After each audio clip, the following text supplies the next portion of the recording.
En ce temps-là, Jésus regagna en barque l'autre rive, et une grande foule s'assembla autour de lui. Il était au bord de la mer. Arrive un des chefs de synagogue nommé Jaïr. Voyant Jésus, il tombe à ses pieds et le supplie instamment. « Ma fille, encore si jeune, est à la dernière extrémité. Viens lui imposer les mains pour qu'elle soit sauvée et qu'elle vive. » Jésus partit avec lui, et la foule qui le suivait était si nombreuse qu'elle l'écrasait. Or, une femme qui avait des pertes de sang depuis 12 ans, elle avait beaucoup souffert du traitement de nombreux médecins et elle avait dépensé tous ses biens sans avoir la moindre amélioration. Au contraire, son état avait plutôt empiré. Cette femme donc, ayant appris ce qu'on disait de Jésus, vint par derrière, dans la foule, et toucha son vêtement. Elle se disait en effet, « Si je parviens à toucher seulement son vêtement, je serai sauvée. » À l'instant, l'hémorragie s'arrêta, et elle ressentit dans son corps qu'elle était guérie de son mal. Aussitôt, Jésus se rendit compte qu'une force était sortie de lui. Il se retourna dans la foule et il demandait « Qui a touché mes vêtements ?» Ses disciples lui répondirent « Tu vois bien la foule qui t'écrase et tu demandes « Qui m'a touché ?» Mais lui regardait tout autour pour voir celle qui avait fait cela. Alors la femme, saisie de crainte et toute tremblante, sachant ce qui lui était arrivé, vint se jeter à ses pieds et lui dit toute la vérité. Jésus lui dit alors, « Ma fille, ta foi t'a sauvée, va en paix et sois guérie de ton mal. » Comme il parlait encore, des gens arrivent de la maison de Jaïr, le chef de synagogue, pour dire à celui-ci, « Ta fille vient de mourir. À quoi bon déranger encore le maître ?» Jésus, surprenant ces mots, dit au chef de synagogue, « Ne crains pas, crois seulement. » Il ne laissa personne l'accompagner, sauf Pierre, Jacques et Jean, le frère de Jacques. Ils arrivent à la maison du chef de synagogue. Jésus voit l'agitation et des gens qui pleurent et poussent de grands cris. Il entre et leur dit, « Pourquoi cette agitation et ces pleurs ? L'enfant n'est pas morte, elle dort. » Mais on se moquait de lui. Alors il met tout le monde dehors, prend avec lui le père et la mère de l'enfant et ceux qui étaient avec lui, puis il pénètre là où reposait l'enfant. Il saisit la main de l'enfant et lui dit « Talitha koum », ce qui signifie « Jeune fille, je te le dis, lève-toi ». Aussitôt la jeune fille se leva et se mit à marcher. Elle avait en effet 12 ans. Ils furent frappés d'une grande stupeur et Jésus leur ordonna fermement de ne le faire savoir à personne, puis il leur dit de la faire manger.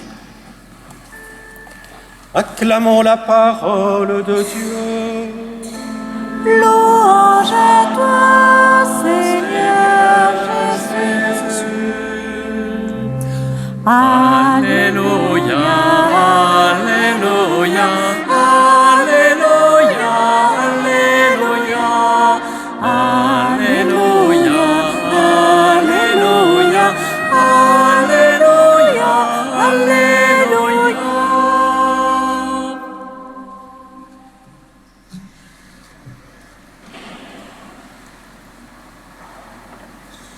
Le livre de la sagesse nous a introduit au début de ces lectures par cette affirmation « Dieu n'a pas fait la mort.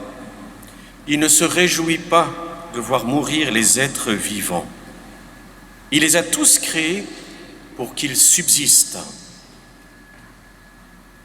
Et puis la lecture termine, l'auteur du livre de la sagesse veut nous indiquer comment ce mal inévitable est entré dans le monde et il remonte au premier de celui qui s'est coupé de Dieu, la source de la vie.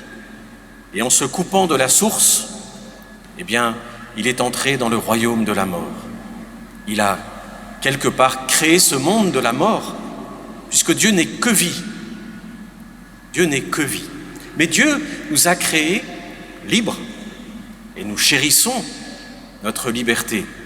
Dieu nous a créés autonomes, ce qui nous rend capables de connaître, d'aimer, d'entrer dans des relations responsables.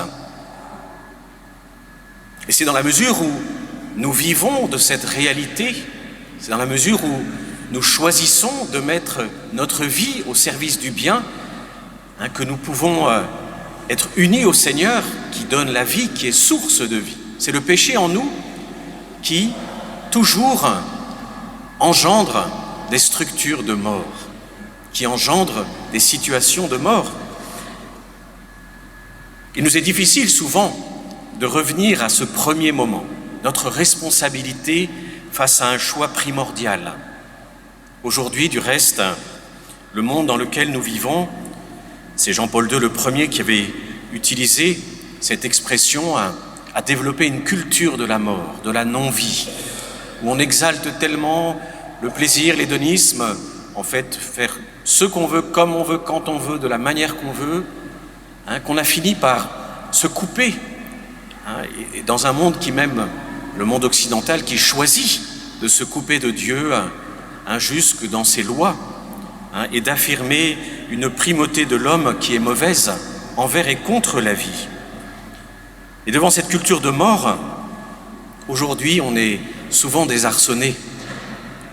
Ça fait déjà maintenant un nombre certain d'années, en tout cas en France, qu'on se rend bien compte des conséquences de cette culture de la mort.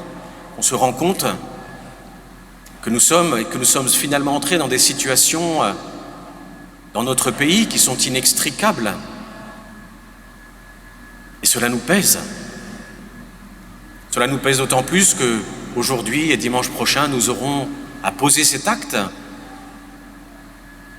qui est un devoir pour nous, celui de voter en conscience, un acte extrêmement important, car on ne peut pas lutter contre la culture de la mort en choisissant nous-mêmes de laisser les choses se faire toutes seules.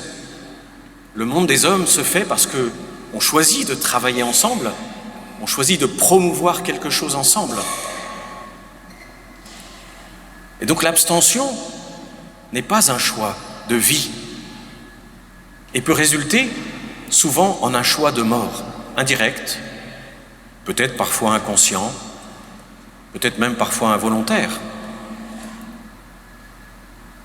Nous avons besoin d'apprendre à choisir la vie, ce qui n'est pas facile, parce qu'en France, c'est un sport national bien connu de nos voisins, que quand tout va mal au plan politique, les Français choisissent largement l'abstention.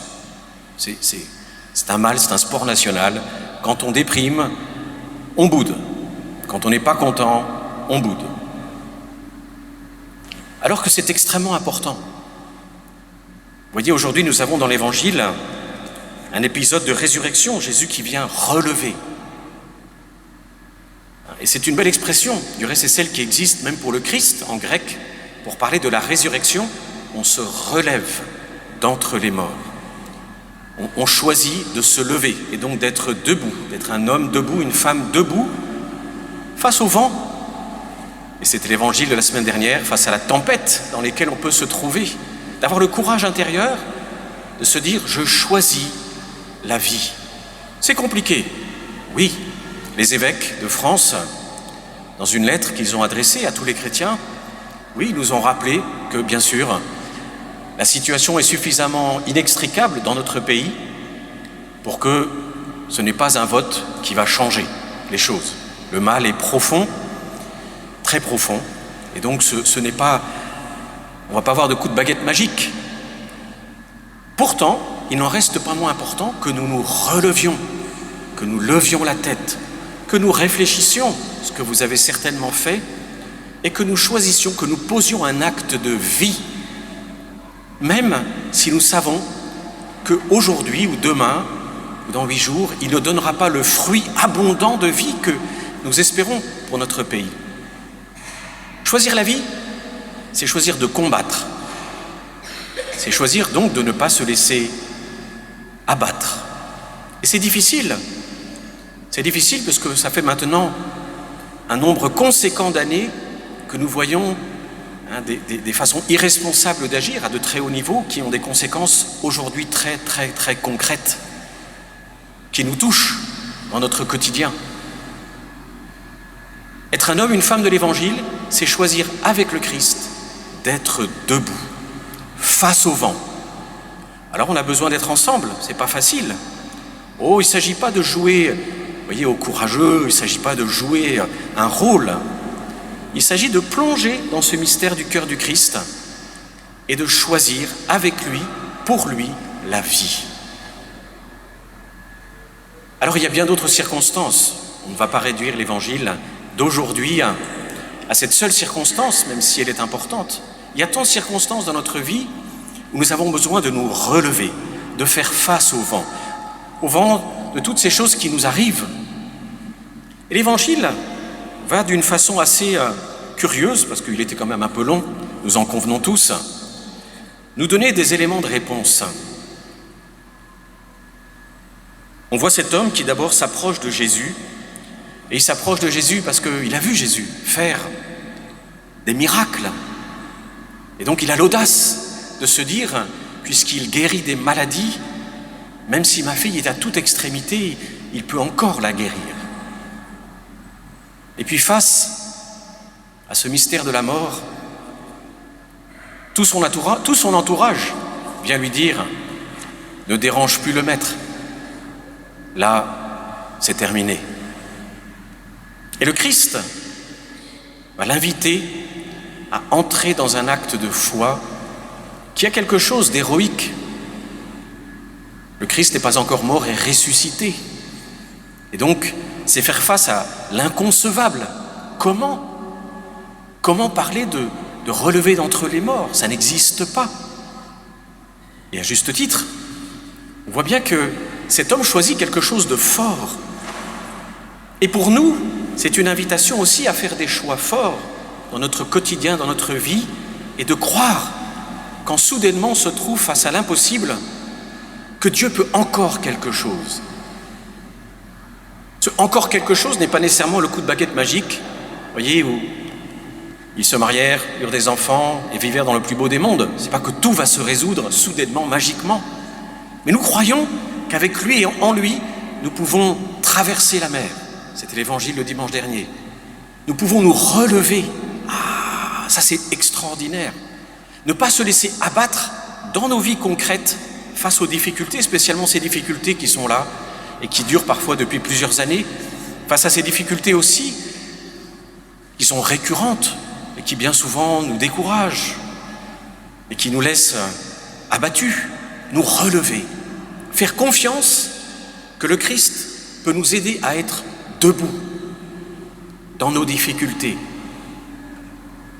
Et l'Évangile, je vous disais de façon un peu curieuse, va nous y aider parce que on a l'exemple de cette femme qui arrive de on ne sait très bien où, elle arrive par derrière, mais elle a une foi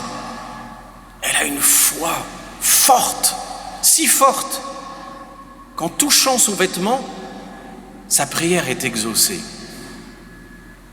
Et le Christ, parfaitement présent à lui-même, se rend compte, chose étonnante, qu'une force s'est comme échappée de lui. Et cette femme, voyez, pour nous, elle peut représenter un peu tous ceux et toutes celles, ici-bas, ou ceux que nous appelons les saints, les saintes, qui nous ont précédés et qui avaient cette foi chevillée au corps. On sait que c'est une chose difficile d'avoir la foi chevillée au corps. C'est un chemin. Chacun de nous, vous comme moi, nous avons ces moments où nous buvons la tasse, où notre foi titube, vacille. C'est normal. C'est normal. Même ceux que nous appelons des saints et des saintes sont passés par là. Il n'y a pas deux chemins. Le chemin de ceux pour qui tout va bien et puis les autres. Les saints, eux aussi, ont vacillé, titubé, douté. Parfois, se sont rebellés. Il y a tellement de figures différentes. Et cela nous aide, parce qu'il nous aide à comprendre que dans nos chemins de foi, nous avons besoin de nous appuyer, comme ils l'ont fait, sur ceux qui nous ont précédés. À chaque génération, les croyants ont appris à prendre appui sur l'exemple, sur la prière, l'intercession de ceux et celles qui les avaient précédés pour tenir bon dans la foi, c'est-à-dire pour grandir, accepter notre faiblesse, accepter nos doutes, accepter nos luttes, accepter nos déconvenues, accepter tout ce qui est difficile, nos questionnements dans la foi, mais les vivre avec eux, en nous appuyant sur eux, pour entrer dans cette confiance en Jésus quand nous sommes à toute extrémité. Et c'est très important pour nous, parce que pour que la foi s'enracine en nous, pour que la foi prenne corps en nous, nous avons besoin de ne pas rester seuls. Nous avons besoin de la prière de ceux qui nous ont précédés, de leur exemple, et nous avons besoin de nous appuyer sur eux. Et donc, on fait appel à l'intercession des saints. C'est un des sens, vous voyez, des statues qui sont réapparues dans l'Église. Curé d'Ars, Saint Antoine de Padoue, la petite Thérèse, Sainte Rita. Parce que nous avons besoin d'eux, ce sont nos frères et sœurs aînés. Ce sont des frères et sœurs. Et nous avons besoin de nous appuyer sur eux, positivement, donc de les fréquenter, de les lire,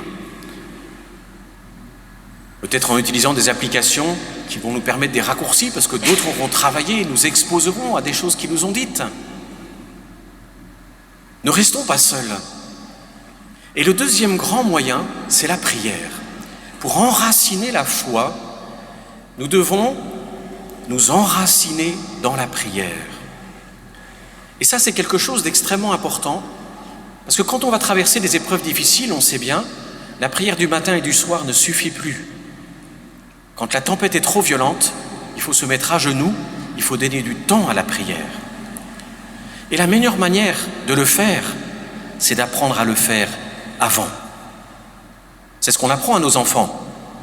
On leur apprend à lutter, à grandir, à faire face aux épreuves, parce que plus tard dans la vie, quand ils vont se retrouver seuls, il faudra qu'ils se soient construits avant.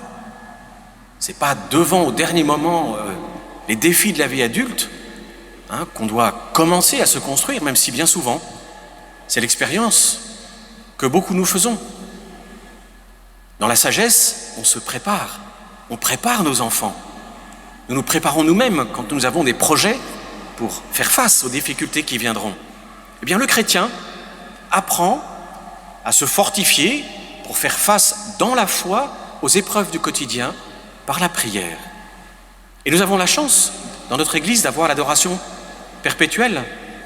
Nous pouvons venir passer 1 heure par semaine et venir prier auprès du Saint-Sacrement. C'est pas facile, mais ça n'est facile pour personne, vous savez. Ni pour les moines, ni pour les moniales, religieux, religieuses, prêtres. Ça n'est facile pour personne. Tous, nous avons régulièrement cette interrogation de nous dire « Pourquoi est-ce que j'y vais ?» Ou bien nous dire « J'ai bien d'autres choses à faire et elles sont importantes. » Tous, nous avons besoin d'apprendre à donner du temps au Seigneur. Parce que c'est là que nous nous construisons le plus profondément dans la foi. C'est pour ça que tous les saints l'ont dit. Curé d'Ars avait l'habitude de dire que les combats de sa journée, il les gagnait dans la prière du matin. Et moi, j'ai le témoignage de certaines personnes qui se sont lancées dans l'aventure de venir à l'adoration du Saint-Sacrement, ici, dans notre Église, alors qu'il n'avait jamais fait avant, il n'y avait pas pensé, et de s'être rendu compte que cette heure, en fait, conditionnait leur semaine, et que quand, pour une raison ou pour une autre, ils devaient se faire remplacer, qu'ils ne pouvaient pas être là, eh bien la semaine était très différente. Nous avons besoin donc de faire confiance à nos frères et sœurs dans la foi qui nous ont précédés et apprendre, nous chrétiens, à donner du temps à la prière. Pas dans l'extrémité, pas quand tout est trop dur, pas quand on est déjà au four et au moulin. Nous avons besoin d'apprendre à devenir humblement, chacun à sa façon, chacun avec son état de vie, de devenir des priants. Prenons cette chance que nous avons dans notre Église. Nous n'avons pas besoin d'aller chercher midi à 14h, nous avons une chapelle d'adoration. Et c'est un grand lieu pour apprendre à prier. Et surtout pour apprendre à rester dans la foi. Parce que quand on est là, souvent, on peut ne pas savoir quoi faire. On a pu être prudent, prendre quelque chose à lire, son chapelet. Mais il y a des jours où on est sec comme une trique. Puis il y a des jours où on a tellement de choses dans la tête que c'est vraiment difficile. Eh bien, c'est pas grave. Le plus important, c'est d'être là.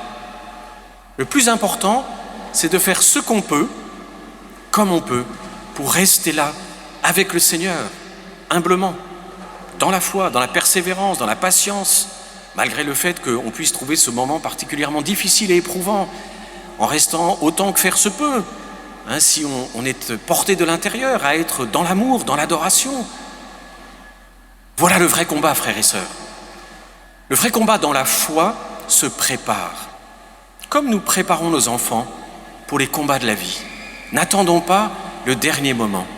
Sachons prendre cette occasion, cette belle occasion que nous avons d'avoir un lieu dans lequel tout est préparé pour nous aider à entrer dans la prière. Car qui plus est, pour ceux qui l'ont fréquenté, ce petit oratoire est magnifique, hein, orné d'icônes grandes qui peuvent aussi nous aider, nous porter, nous apaiser. Saisissons cette occasion, parce que le prix de cela, c'est notre enracinement dans la foi. Alors demandons cette grâce au Seigneur, nous aussi, pour nous relever, pour être debout dans ces combats que nous avons à mener, de savoir prendre les armes de la prière et de savoir aussi prendre exemple sur les saints, peut-être prendre en amitié, comme Saint Jean-Paul II le conseillait aux jeunes, de prendre un saint ou une sainte comme compagnon, frère, sœur de vie, pour qu'ils nous aident, nous soutiennent, nous encouragent, nous apprennent. Que le Seigneur nous vienne en aide. Et puis cette Eucharistie, ce moment où nous allons, dans la communion, plonger dans cet amour du Christ, nous aider à prendre ces décisions fortes, ces décisions importantes pour intégrer la prière dans notre semaine et ne pas la reléguer pour les temps trop difficiles. Amen.